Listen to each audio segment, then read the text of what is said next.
Salam mənim əzizlərim. Belə bir açılım eləyirik. Mələklərin sizə sevgi mesajı.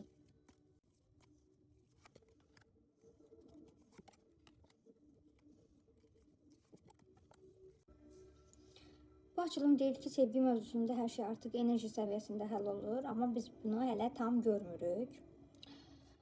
Deməli, sevgi həyatında düşüncələrin böyük rolu var. Son vaxtlar ürəyində niyə belə oldu, niyə mənə dəyər verilmədi kimi cümlələr çoxalıbsa, bu kart deyir ki, sevgi şükür və qəbul ilə açılır. Keçmiş üçün deyil, olacaq sevgi üçün təşəkkür etmək lazımdır. Sən özünü günahlandırmağı buraxmalısan, sevgi sənə doğru gələcək.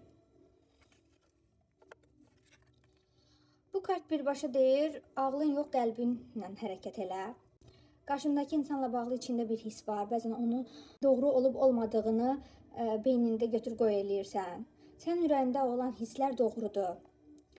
Bu kart əsas xəbərdarlıq eləyir ki, daxili səsi və qulaq as. Çünki əgər ürəyində belə bir his varsa ki, bu adam mənim yolumda deyil, burada nəsə çatmır, o hissləri və inanmalısan. Bu çox gözəl final kartıdır. Sevgi yolun bağlı deyil. Sənin üçün sevgidə ya yumşalma gəlir, ya da yeni, təmiz başqa bir sevgi gəlir. Ya da həmin insan sizə tam fərqli davranışla qayıtmalıdır. Öz dəyərinizi aşağı endirməməlisiniz. Ümumilikdə götürsə sevgi sənə gəlir, amma bunu sən zorla yox, öz axışı ilə gəlməlidir, çağırmalısan. Ən doğrusunu ürəyin bilir.